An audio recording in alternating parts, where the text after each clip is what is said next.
welcome to Beer with Animation Fascination, where four geeks geek out in the Vactorverse. I'm Tim, and with me, as always, is my co-host of Beer with Geeks, Frank. How are you today? Hey, I'm doing great, but there's somebody else here. There's a couple other somebody else's here. A couple of somebody else's. We also have with us Mark Vibert from Animation Fascination. Mark, how are you today?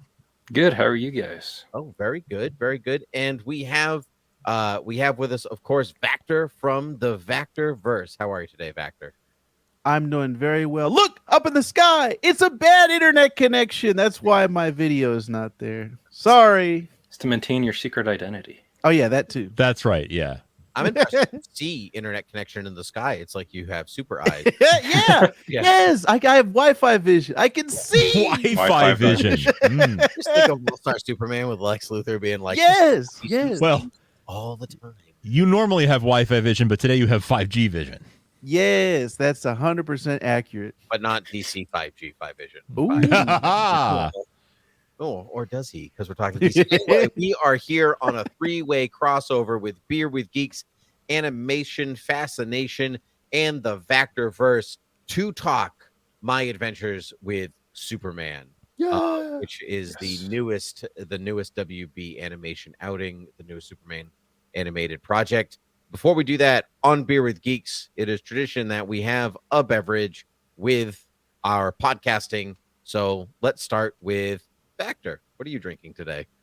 Well, Keep in if mind, I no knew- one can see you, so you can tell us anything. I've got the largest glass of root beer you've ever seen. I can actually take a bath in this glass of root beer. But actually, my wife that you will be sticky at the end. Which is the that's exact 100%. opposite of what a bath intends to have. My wife recently got, for the first time I saw this, sparkling. So Topo Chico is one of our favorite sparkling waters. She got a hard version of Topo Chico. So it's got alcohol in it. I didn't know this existed. So I might be, let's just say I'm drinking that. Sure, you're drinking that. Good for you. Good for you. Mark, what are you drinking today? Well, speaking of hard beverages that are normally soft beverages, Ooh. I am drinking the hard Mountain Dew, just regular hard Mountain Dew, Nice. 0 sugar. So a little ASMR. Nice. There you go. That's good. It's a good one. Love How is it. it actually? I have yet to venture into it's soda, but alcohol in one can. Okay. So I did just get Jameson with lime. No, Jameson with lemon, like carbonated in a can. So, but I haven't tried it yet. But how was that, Mark? Nice. Yeah, it's pretty good. They have like a few different flavors. Like they have the Baja Blast version of it. And then they have like some flavors that are only like the hard Mountain Dew variations. There's like a melon one it's not specifically like the watermelon one that's regular, and I think they have like a cherry one that's slightly different than what Code Red would be too. So yeah, they're pretty good. Nice. And Frank, my co-host of Beer with Geeks, what are you drinking today? I'm drinking a spiked soda cola. No, that's not true. I'm enjoying a summer classic, a Sam Adams Summer Ale. Their good old citrus sweet ale. Every bit as good as it ever was. Indeed. I'm drinking something from Frank's neck of the woods, sort of something he's had before. I'm drinking something from Notch Brewing Company. I am drinking their Salem Lager, which is very good. It's a very nice summer lager, Bavarian style, like just really smooth. Exactly what you want on a 90-degree day. Yeah. Witch's brew. Which, I mean, really what you should be drinking on a 90-degree day is water, but I'm inside. So I'm having a Salem Lager. There you go. Nice. Yeah. From my old stomping grounds. Indeed. I used to live right there in Salem, and I used to hop over to Notch all the time. We went once, I think. I think we did go once together, yeah. You know why? Because you and I are pals, just much like Clark Kent and Jimmy Olsen are pals. That is correct. Aren't we all pals here? Now, I'm not really the lead host of this three-way crossover, so somebody else start talking. Like, somebody else take over. Like, Guys, I'm tired. Vector, you go. why am I in charge all of a sudden? Like, anyway, no, we all watched the first 2 episodes of my Adventures with Superman. We are here to talk about what we thought. So let's go around round robin. What did we our non-spoiler thoughts, right, first, and then we can dive into spoilers for the first 2 episodes. Does that sound good with everybody? Perfect. Yes. Yeah. All right. Let's do it. Mark, you start us off. Yeah.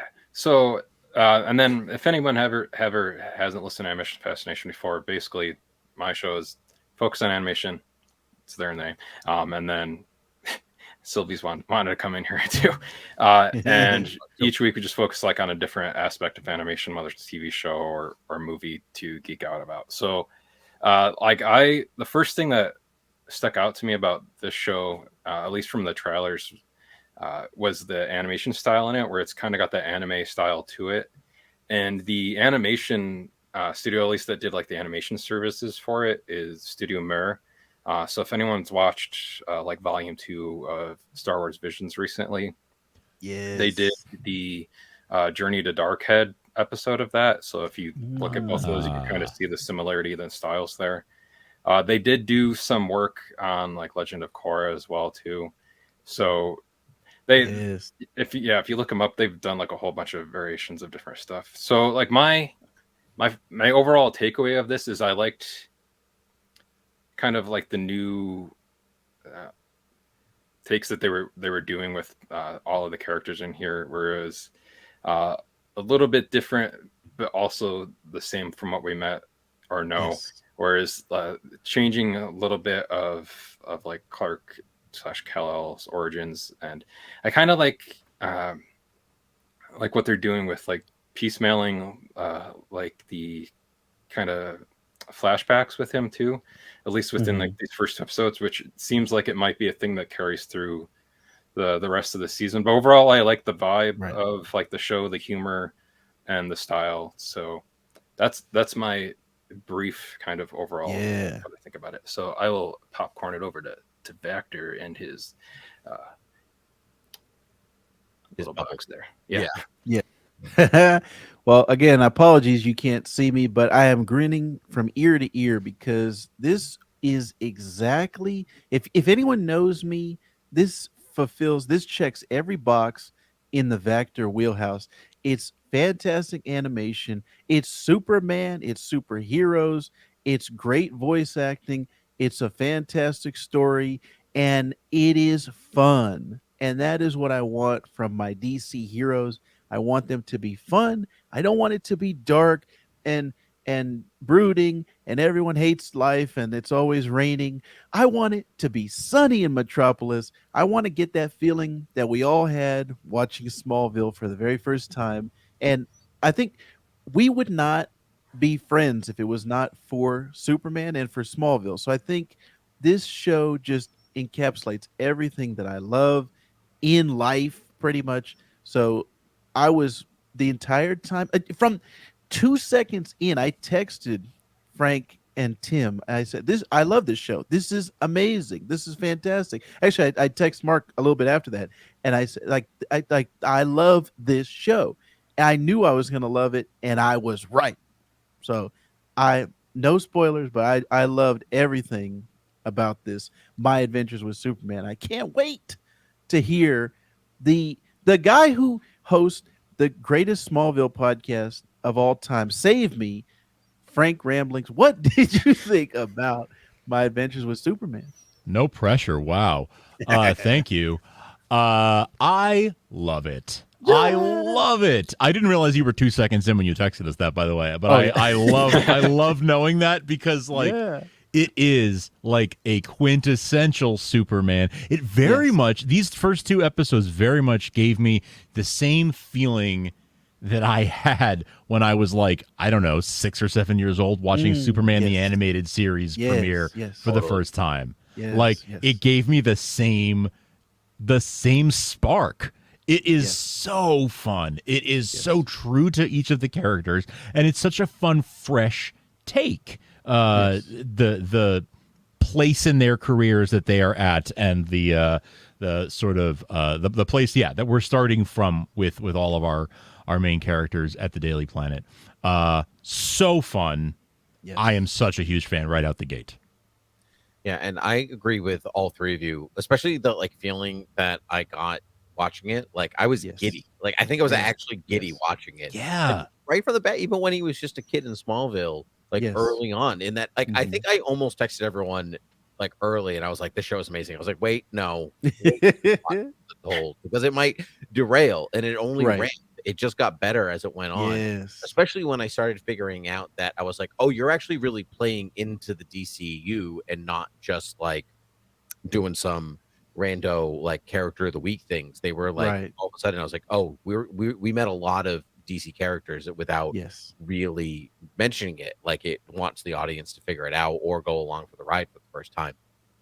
And so, and I loved that about it. But really, it is, to reiterate what you all said, it is like truly joyful.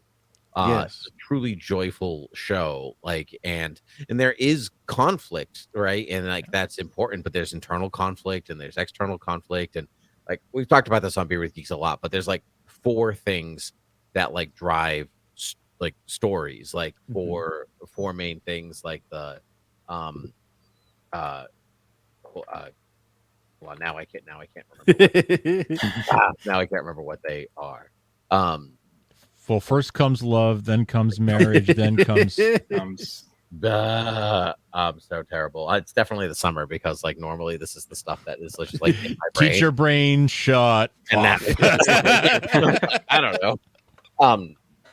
So like what they have a need, a want, a ghost, and something else. MacGuffin. Yeah. Yeah, there's so like the want is like, so if it's Clark, he's like, I want to go to the Daily Planet and like be a reporter, right? Right. And so, but the need is for him to like be with Lois or Right. to like be a part of himself or something like that. And then the my gosh, need, want. I got to use my one lookup on Beer with Geeks. We have one. Yes, we have a proud tradition on Beer with Geeks of only allowing each person one chance to Google something, just to keep it as conversational as possible. Right. So like Clark's need is to, or his want is to work at the Daily Planet. His need, which is like something the character doesn't know about, like their subconscious desire is to like know himself, basically. He has a lie, the lie he tells himself, the lie that he is normal, right? That he can live a normal life. And then his ghost is something that is haunted by, and that haunt is the spaceship under his parents' farm, right? And so like all of those were present in the first 2 episodes. And I was like, every character has one. It tells you right away, like our trio of Lois, Jimmy, and Clark. And so I just was, even the villain has one, like who I will not speak of right now because it is spoiler-ish, but yeah, it's like, so it's really well written, and I just I loved it all. But let's say spoilers from here on out, everybody. Yes. Right? Yes. Okay. 5, 4, 3 spoiler. At what point did everybody realize they were watching a story about Livewire? And then at what point did everyone realize they were watching Deathstroke? Ha Deathstroke, I didn't find that out until afterwards, and I saw who was doing the voice, and then I saw it was Chris Parnell, which he was doing a voice that was much higher register than he normally does. So normally I pick out Chris Parnell right away. I've seen him in Hotel Transylvania and Archer. He's one of my favorite like comedic actors, but I had no idea that he was Deathstroke until the credits, until seeing his name in the credits. Livewire, I kind of figured, because I was like, there's kind of like some electricity, and like there's a tradition of, obviously Livewire started in the Superman animated series and then transferred over to the comics. So I was kind of like, oh, maybe they're going with that tradition of the animated ties. And so I had a feeling it was Livewire, but I didn't have a confirmation until after. Again, I'm one of those guys that as soon as it's over, I look up every single voice actor, because normally I like to guess everyone. And my wife was like, how do you know all these people? This one, I actually had to look up most of the voice talents, but I was very happy when I saw who they were playing in the credits. Me as well. Me as well. And I gotta say, speaking of voice actors and credits, I already knew Jack Quaid was Superman, Mhm. Clark Kent, Kal-El, but what Tim was saying about the feeling of this show is perfect. I think Jack Quaid is perfect casting because his voice and his personality, I think, is so fun. And I if anyone is a fan of Lower Decks, his character Boimler on there is hilarious and just like you want to be his best friend, and that transfers over here to Superman. Like I want Clark and Superman to win, as I always do, but because of Jack Quaid's kind of personality and his infectious joy that he has in his voice, it's like that he brings a very relatable element to it, and he's not like a big booming hello like Clark Yeah. is not like Superman. Like he's hey guys, like he feels like he's your friend, and that's I think everybody has said it here. That leads to this fresh take on it. Like we haven't seen this take before, and it's also perfect. It also fits right in. It's like it fits like a glove. It's like, oh, he should have been Superman this whole time. Like we should have had him earlier. So I think that goes without saying for all of the cast. Like everyone had a great role to play, and everyone's playing their part in these first 2 episodes at least. Everyone is just going into their roles and filling in their slots just perfectly. So I got to say kudos to the casting director because it was inspired casting to have Jack Quaid. Because that's one of those things. Like if you said that to me 2 years ago, hey, you know that guy that's on The Boys and he was a bad guy in Scream? Yeah, he should be Superman. I would not have told you were a sane person. But now, after seeing this, I'm like, yes, he was perfect and he fit all along. So like I said, I just got to give kudos to the casting director. Yeah, actually, you said something the casting director, especially because like I find I'm very critical of voices not matching the bodies of animated characters. Like it really takes me out of a project when like that shouldn't be what that person's voice sounds like. It just, they are not compatible at all. I did not find that at all in this show. But I didn't even know it was Chris Parnell as Slade, which I and so like you said before, you had to look it up. Yep. I felt like everybody was their character, was their body type, was their movement, and that's really hard to accomplish. And I really haven't felt like this comfortable watching a DC animated project since Andrea Romano retired. Like everybody just worked, and it worked so well. Maybe not since Andrea Romano. Like everyone on Harley Quinn is great too, but like that's comedy, so like it can be off and that's okay. Go ahead, Frank. I feel like it is in the tradition of Andrea Romano though. Like it gave me those sort of vibes. Right. Actually, from the very first frame of the show, it was very like this is a Warner Brothers show. And I mean that literally. Like the WB Animation logo, like just makes me smile. You know, like it's so like seeing that from the get go. There is a certain feel that Warner Brothers shows have, even though this was, you know, I under a different studio made this. The way it's being distributed, obviously, right? Like it still has that Warner Brothers sensibility to it. And Andrea Romano was a big driver of that sensibility in animation for the longest time, and this very much feels inspired by a lot of that work. How did everyone feel about it, like, as because you all come from different backgrounds of liking anime, being passive towards anime, you know, like whatever, like how does everyone feel about it being like a truly like anime Superman show? Because when it was first announced, I'm not a huge anime fan, so I was kind of like, we'll see. But I was blown away by what I was watching because it didn't like, not that it wasn't true anime, but it was like I found like Avatar is more anime than My Adventures with Superman. This just happened. Like the biggest vibe I got from it is that Metropolis kind of feels like Tokyo in anime. Yeah. It has that like kind of light airy, sunny quietness that a lot of anime has when it Right, right. cities. Well, Yeah. I'll take the lead on this one because I feel like I am part Japanese. I lived in Japan. I have a huge love of anime, and I think this fits in perfectly into that genre. And I saw some talk online of people kind of trying to push away from that, and I'm trying to embrace it. I think this falls right in line with all of the classic anime tropes, even to the point of, if anyone is familiar with Sailor Moon, that is an anime that there's a transition when she becomes superpowered, and his first time getting the suit was a straight up Sailor Moon transformation. And I was like, yes, this is fantastic. Like, this is not a way we've seen this before in super. Like, we all have this history with the character, and this is just something that we have not seen before with Superman. So I love that whoever made that initial decision to say, you know what, let's do Superman with an anime twist or an anime spin.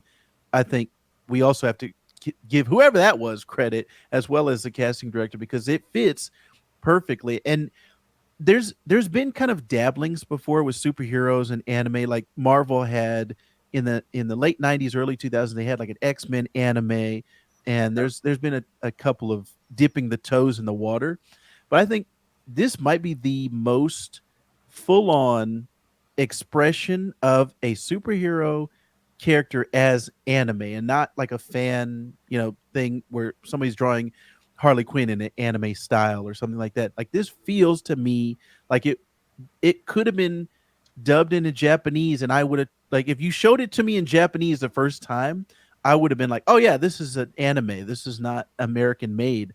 So I think they get all the kudos for that choice and that decision, because it all of those things, like I said, all the anime tropes and the things like the eyes getting small and like having these exaggerated emotions, and like all of those things fit perfectly. Nothing was out of place to me of, oh, this is an animated project I'm watching, and like this shouldn't have been that way. They shouldn't have had the lines above his head, like, oh, he's worried or he's sweating or whatever. Like, all of that stuff fit in perfectly, and it made me think, why haven't I seen this before? So I just think it was a big win on that side of it, and I want to see more superhero projects in this kind of anime style. Mhm. Yeah. One of the things, because you brought up the suit, I was thinking about was when that happened, when it kind of just like materialized on him. Uh-huh.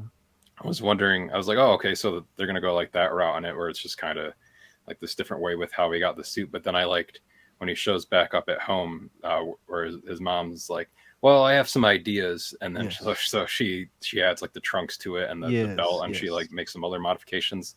So I like that she still had a like hand in kind of like modifying what his suit ended up being. Yes. And like some of like the other stuff that we've been talking about in here too, with like between like Clark and Lois too. I saw that the like the showrunners, they're really playing off of like the interplay between like Christopher Reeve and Margot Kidder within the 1978 film to kind of try to replicate that a little bit, or have it have like the same kind of feel between like this version of Clark and Lois and that. Right.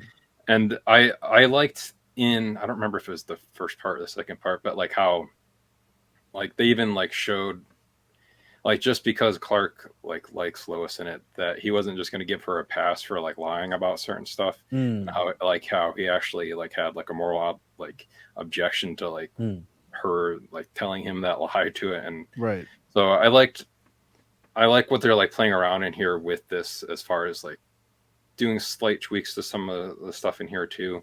And you said that you looked up the cast after.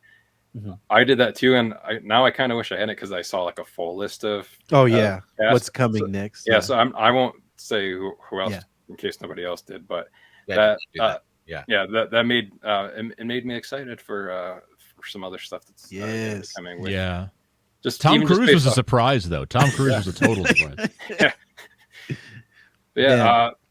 What was like some of the stuff you guys liked the most, as far as like stuff that's not like what they like when you think Superman or like Clark Kent or like stories for that where they kind of went slightly more like in like I guess like the anime direction, or what did you guys like most about some of that stuff that kind of stood out to you?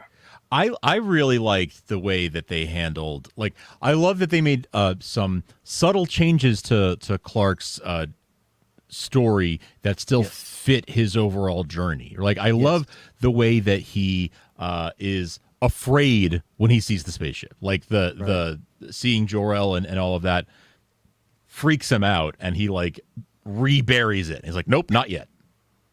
Not ready Right. for this right now. Can't Right. handle this. Right. I actually kind of like that as a different take, because like, we already know when we see that, we already know that he gets there, that he comes to terms with it. So like, I mean, the show's called anyway. It's I love that the way that they approached that. I loved that we're very used to Jor-El being a hologram.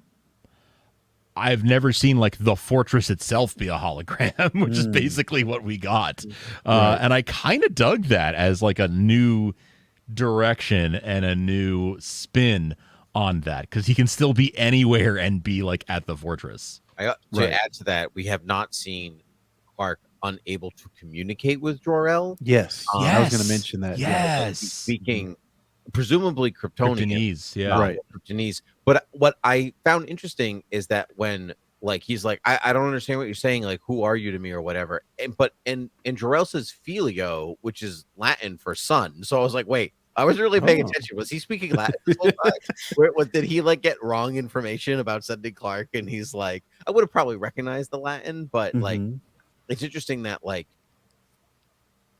how like why that was an interesting. I mean, I don't know why that's the direction they went with, but like that's a known word, like from another pretty famous language. So like I wonder where that's going. Same. Yeah, there must be some story that they're going to tell, because I was thinking, oh, it's just going to get it translated. He's going to download something into his brain, and that's going to translate the entire language. He's going to touch a crystal, and then he's going to know everything. So I kept waiting for that. Yeah, the fact that they didn't do that is very interesting to me, that there's going to be another story to tell in that regard. So I'm with you guys. It's very much this, I think, modernization maybe, and changing it, but still making it familiar to us as Superman fans, but then also accessible to new fans, which I was also going to mention. I think this is like a perfect thing to show somebody who's never seen Superman before, because up to this point, I've been thinking about this for years, because like I said, we all have this love for the character, but for the past decade, I would say Superman really hasn't been that approachable for new readers, new listeners, new viewers. The biggest thing we've had is Henry Cavill. That's been the mainstream version of Superman that's been out there for the most part, because there's not like a huge, I'm thinking of Spider-Man with like, okay, not only do you have the MCU, but you've also got these massive Spider-Man video games on PlayStation that people are experiencing. And there is Superman and Lois, right? Right. I don't think that is as big. Like, if you think of like us, we all are Superman fans already. We're already in the pocket for Superman. And the CW, I will say CW has a big kind of influence in the popular culture of the Arrowverse and people, Smallville, like I said, going back to that. But I think like people I talk to at work, let's say, their knowledge of Superman starts and ends with Henry Cavill at this point. Like, it used to be Christopher Reeve, now it's Henry Cavill. And when I try to get, like, let's say for example, like my wife's sister, who doesn't read comic books, doesn't know too much about it, but she's interested. Like, whenever she comes over, she'll watch an animated movie with us, and I want to show her something of Superman. Really, the only thing I've been able to show her is All-Star Superman. up to this point, Hmm. the animated All-Star Superman. And this is what I've been looking for, to introduce new people to Superman in a fun way. You understand the character. This is why we all love him. And it's not, oh, he's boring, he's got too many, he's overpowered, he's a Boy Scout, all this stuff. Whereas Captain America, Steve Rogers is almost the exact same, but because of Chris Evans' portrayal in the MCU, hey, everybody loves Steve Rogers, everybody loves Captain America. With Superman, I find, talking to people who are not us, who are not in the Superman fan club, it's hard to get them to be like, hey, why do you like Superman? And so I think this is a show I can be like, here, this is why.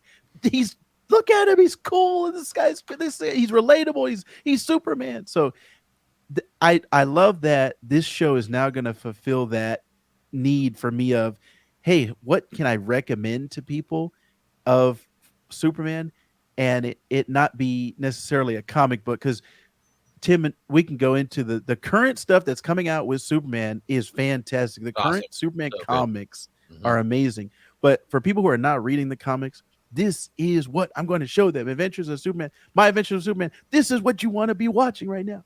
Yeah, it gave me huge Lois and Clark vibes. Yes, it had yes, that, yes. we're interested in the relationship between Lois and Clark, and Superman Yes. also is there. Right. Yeah. Yeah, which Right. I really appreciate, because Frank and I say this all the time. Our favorite superhero stories are ones where they're just talking, and not and not fighting, and not Right. that that's what the show was the whole time, but it's very interested in the human relationship. Yeah, that's Right. right. It's very interested in the conversation. One thing we have not talked about yet that I really want to get out there is Superman definitely going blue Ooh, at yes. some point, right? Because this is Yes. his super his super move. Yes. He's gonna power up so much. He's gonna Yes. become this, and And it's very anime. Like very even from anime, right? Totally. Yes. It From- reminds me hardcore of Digimon, because I was a big Digimon Yeah. kid. Yeah. Up with it. Yes. Like, Yes. yes, I powered up, and now I'm a giant Yes. angel, and you're like, Yes. yes, do it, yeah. So Right. And I'm that's another, that's just another of those Blue Superman, for those of you who are just listening on audio, I said this without any reference to what I'm talking Yes. about. So thank you for this pop, by the way, Factor. It's Yes. handy. Yes. I even from the opening, the Clark in Smallville when he's a little kid and he saves that car from crashing into the tree, his eyes turn blue and it's like, oh, his power is being activated. And we haven't seen that before. That's not, like I said, that's kind of like a modernization, or this is what Superman in 2023 is. And I just it's good to see a fresh take on something that you've lived with for your entire life, and this is why this character is has lasted for this long and is going to continue to last past all of us. We are all going to be 6 feet under, and Superman is still going to be going strong. And that's the reason is, just like with Batman, the character adapts, and this is people taking the story. And we're seeing this, I think, with Spider-Man too, with Across the Spider-Verse, and a lot of stuff that's coming out now is modern storytellers are taking these characters, and they're so moldable and pliable and flexible that they can fit into any story that you tell. And then just that core being of who Superman is, who Lois Lane is, who Jimmy Olsen is, it still works. It worked in the 40s and it works in the 2020s. So I think everything about this show is hitting for me. Like you said, the relationships, the fact that it is My Adventures with Superman, and I think we're gonna get a focus on the Jimmy Olsen relationship to Superman, the Clark relationship to Superman, and the Lois relationship. Like, it's everybody's adventures with Superman, and that's just a unique take from the ground up that we haven't seen before, I think. So that's just, again, I think the core strength of this show is that it's doing something new, but it's also tapping into our love of this character and our love of Superman. So it's hitting both of those audiences the old timers and the the youngsters as well. And kind of with speaking of strength, that was one of the things that I liked that they did a little bit in this episode too, was another way to kind of make him relatable, and it kind of to play off of like the clumsiness version of Clark, but to like him not like knowing his own strength many of the times, or like he Yes. like breaks the faucet, breaks his shoes in half, Right. pulls like the handle off. So I liked them just playing around with stuff like that, just to work in a little bit more like relatable stuff of like he still doesn't fully know how to use all of these abilities yet, and he's like still very early on with it. So Right. I liked that whole element, how they kind of weaved that through these first 2 episodes. And to go off of that too, I liked actually the parallel between like Clark breaking his alarm clock and Lois like hitting hers as hard as she could, Yes. not breaking, like it going the back and forth between them, because it like unifies them in their separateness. Like it's like really, really strong storytelling. Like you learn so much about all three of them in such a short amount of time. Like there's not a wasted second or a wasted line of dialogue. There's so much great word economy and story economy here. Like I learned a lot more about Jimmy in this, like in each of these like 25-minute episodes than I like do for like most of Jimmy's like comic book origin. Right. Right. Mm. Like, and I love that like conspiracy theory, like it's the aliens. Like I just love that is, and I love that he's already best friends with Clark. I just like that. Right. Like it's like I'm weirdly friends with Superman. It's like I'm friends with Clark, who happens to be Superman. That's how Yes. That's much better for me. Yeah, man. There's just so much great things. And actually, I should mention, I was talking about how the superheroes have dipped their toes in the anime format. Also, got to give credit to Teen Titans Go, because that, number one, that show has been going on for years. There's so many episodes, and they've done an anime style, like a comedy anime, and Beast Boy will shrink and get little, and he'll change proportions, and then all of a sudden, okay, now he's back to normal again. So they've been playing around with that anime format for years. So if you're going for DC and you like anime stuff, Teen Titans Go, on top of being just a funny, great show, that has a lot of anime influence in there as well. Mm-hmm. And I was actually, Mark, you were talking about. Oh, go ahead. No, I was going to say Teen Titans Go is great. Like you're totally right. Yeah, it's top notch. Mark, yeah, I love Teen Titans Go. Mark, you were talking about this take on Superman, and I was listening to a podcast or an interview with the showrunners, and they were saying that struggling with his strength and kind of getting used to his footing is going to be a recurring theme throughout this whole first season. And this really is kind of like Superman year one. Like he is not established as Superman yet. And I think that's also going to help to make it more relatable. And like I said, the people who, oh, he's too overpowered, blah, blah, blah. This is a young Clark. This is, I think, this take on Clark learning to use his powers. And he's not Kingdom Come Superman. He hasn't been, Superman for 20, 30 years or whatever. And he does not have experience. So we're going to have fun, I think, this whole first season, him discovering all these new enemies and him discovering his power and how to use that power. So, yeah, it's going to be a fun ride, boys. Yeah. One last thing before we, I think our final thoughts on for everybody as we wrap up here. I just want to say he super cleaned up at the end of a fight. Like he wouldn't like, oh, that was enough. He was like, I'm gonna put all the cars back and I'm gonna fix the concrete. I'm gonna do this, and I was like, yes, this is what I want. Yes. Like, yes, you demolish the city, but then you fix it afterward. Yes, and nobody got hurt. Like I was like I was already sold, but that just like I bought it again. Like that was I needed to. Like that was so, perfect. It was perfect. Mark, go ahead. What were you gonna say? Oh, I was just gonna say, like, kind of like what Vactor was saying with, like, how some people talk about like not being able to make Superman relatable. Is it seems like they'll use this kind of like as a theme through the season because they've already kind of used it a little bit, but with it is easy.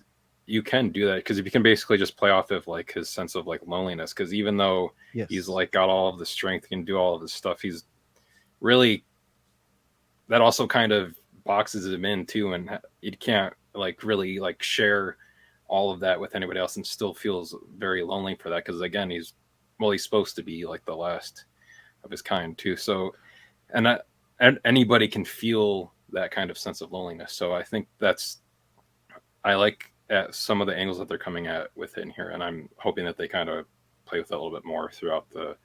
I don't know how many episodes the season's supposed to be, but however many 10. episodes, 10. Okay, yeah. So however many they end up doing with it, I think it'll be cool to see what they end up doing with that theme.